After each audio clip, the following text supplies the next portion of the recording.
সুপ্রিয় দর্শক, এই মুহূর্তের সবথেকে বড় খবর। দর্শক, কাশ্মীরের পাহেলগাঁয়ের জঙ্গি হামলার ঘটনায় প্রায় 6 দিন অতিক্রান্ত, কিন্তু পাল্টা প্রত্যাঘাতের দাবিতে এখনও পর্যন্ত ক্ষোভে ফুঁসছে গোটা দেশ। এই আবহে কেন্দ্রীয় স্বরাষ্ট্রমন্ত্রী অমিত শাহ সমস্ত রাজ্যের মুখ্যমন্ত্রীদেরকে চরম হুঁশিয়ারি দিয়ে দিয়েছেন। সমস্ত পাকিস্তানিদেরকে ঘাড় ধরে ভারত থেকে বের করার হুঁশিয়ারি দিয়ে দেওয়া হয়েছে। এই আবহে বাংলা থেকে একাধিক বাংলাদেশিকে গ্রেপ্তারও করা হয়েছে, যা নিয়ে কার্যত রাজ্য রাজনীতি এই কাশ্মীর জঙ্গি হামলা নিয়ে একেবারে যখন উত্তপ্ত হয়ে রয়েছে, তখনই পাকিস্তানি বন্দুকধারীদের সঙ্গে বাংলার যুবক ছবি পোস্ট করে রাজ্য রাজনীতিতে একেবারে শোরগোল ফেলে দিয়েছে। এই পাকিস্তানি জঙ্গিদের সঙ্গে কিভাবে এই কৃষ্ণনগরের যুবকের পরিচয় হলো, তা নিয়ে গোটা রাজ্য রাজনীতিতে যখন প্রশ্ন উঠে গিয়েছে, তখন এই যুবককে গ্রেপ্তার করেছে এনআইএ। আর এই যুবককে গ্রেপ্তার করে এনআইএ 3rd ডিগ্রি দিতেই মুখ খুলেই সব বলে দিল যুবক। আর যুবক এই জঙ্গিদেরকে নিয়ে যা বলল, তাতেই কিন্তু একেবারে চক্ষু ছানা বড়া এনআইএর আধিকারিকদের। কোথায় পরিচিত হলো এই বন্দুকধারীদের সঙ্গে এই যুবকের, কিভাবে তিনি তাদের সঙ্গে যোগাযোগ করেছিলেন, সব মুখ খুলেই ফাঁস করে দিলেন অবশেষে কৃষ্ণনগরের যুবক। তিনি কি দাবি করেছেন দর্শক শুনুন। কৃষ্ণনগরের বাসিন্দা এক যুবককে আটক করেছে পুলিশ। কোতোয়ালি থানার পুলিশ তাকে আটক করেছে। এমনকি এনআইএ, আইবি, এসটিএফ তাকে জেরা করছে। জঙ্গি সন্দেহে ওই যুবককে আটক করা হয়। ওই যুবকের বাড়ি কৃষ্ণনগরের কোতোয়ালি থানার অন্তর্গত ভান্ডারখোলা মল্লিকপাড়া এলাকায়। সূত্রের খবর, কিছুদিন আগে কয়েকজনের সঙ্গে তার একটি ছবি পোস্ট করা হয়েছিল সোশ্যাল মিডিয়ায়।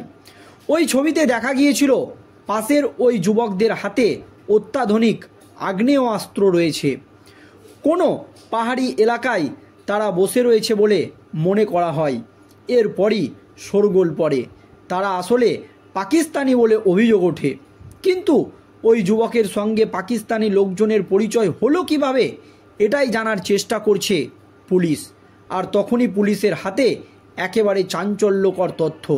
ওই যুবক মুখ খুলেই সব বলে দিয়েছে পুলিশকে। সূত্রের খবর, ওই যুবকের সঙ্গে পাড়ার এক মহিলার বিবাহ বহির্ভূত নাকি সম্পর্ক ছিল। তার জেরে টানাপোড়েন লেগেই ছিল। ওই মহিলাকে নিয়ে সে পালিয়ে গিয়েছিল, কিন্তু তারপরেও নানান ধরনের টানাপোড়েন চলছিল তার জীবনে। এরপরই আতঙ্কে দুবাই চলে যায় সে। সেখানেই তার সঙ্গে 2 জন পাকিস্তানি যুবকের পরিচিতি হয়। এরপর ওই মহিলার স্বামীকে ভয় দেখানোর জন্যই তাদের সঙ্গে ছবি তুলে পোস্ট করেন ওই যুবক। আর তাতেই শোরগোল। কিন্তু সে দুবাই গেল কিভাবে, সেই প্রশ্নই কিন্তু উঠে গিয়েছে গোয়েন্দাদের মনে। তিনি জানিয়েছেন আসলে সে মহিলাকে নিয়ে তিনি পালিয়ে যাচ্ছিল। সেই সময় 2023 সালের মার্চ মাসে শিয়ালদহ স্টেশন থেকে মহিলাকে বাড়ি ফিরিয়ে আনে পরিবারের লোকজন। এরপর যুবক আতঙ্কে বাড়ি ফেরেনি। তিনি কৃষ্ণনগরের মাসির বাড়িতে থাকতে শুরু করেছিল। এরপর জামাইবাবুর কাছে কাজ করার জন্য সে মুম্বাই চলে যায়। এরপর দালাল ধরে দুবাই, কিন্তু সেখানে গিয়ে সে দেখে তাকে সাফাইয়ের কাজ করতে হবে। এরপরই আর ভালো লাগছিল না তার। কারখানায় তার সঙ্গে 2 যুবকের পরিচিত হয়েছিল।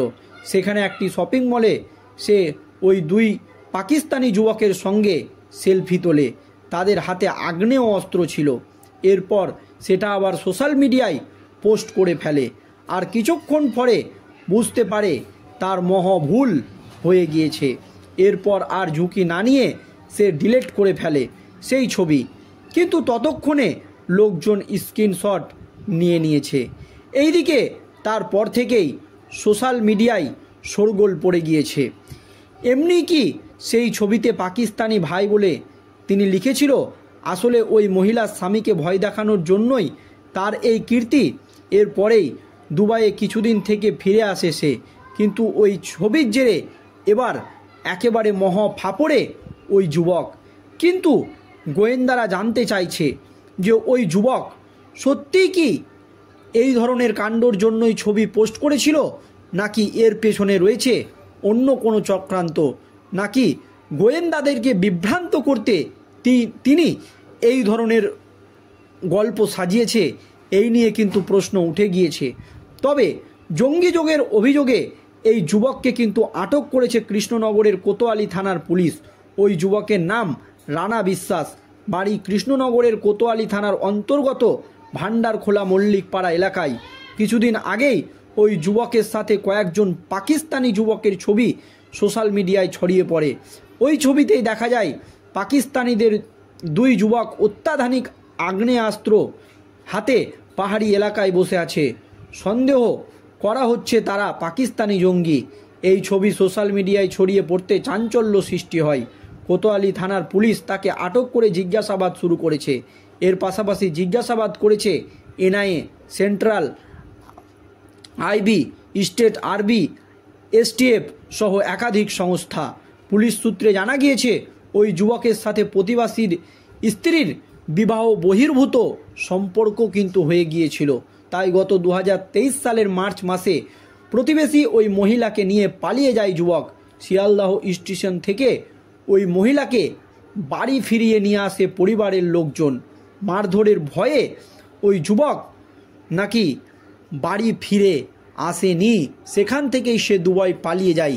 এমনই কিন্তু গল্প সাজাচ্ছে ওই যুবক। আর এরই মধ্যে পাহেলগাঁয়ে জঙ্গি হামলার পরই সন্দেহভাজন জঙ্গিদের সাথে ছবি পোস্ট করে এনআইএ সেই ছবির সঙ্গে পাকিস্তানি যুবকের মিল থাকায় কয়েকদিন আগেই ফের সোশ্যাল মিডিয়ায় ওই যুবকের সাথে পাকিস্তানি যুবকদের ছবি ভাইরাল হয়।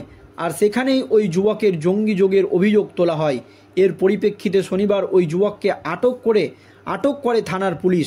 শনিবার গভীর রাতে তদন্তে যায় এনআইএ, সব টিএফ ও রাজ্যের কেন্দ্রীয় আইবি। পুলিশের দাবি এখনও পর্যন্ত ওই যুবকের সাথে জঙ্গি যোগের কোনো প্রমাণ মেলেনি। তবুও দফায় দফায় জিজ্ঞাসাবাদের পাশাপাশি ঘটনার তদন্ত চালাচ্ছে তারা। ঘটনার পর থেকেই আতঙ্কে ওই যুবকের পরিবার। তবে তাদের সঙ্গে এই বন্দুকধারীদের সঙ্গে ছবি ছাড়াতেই তার জীবনে এত বড় একটি বিপত্তি। দর্শক, এই নিয়ে আপনাদের মতামত জানাবেন। ধন্যবাদ।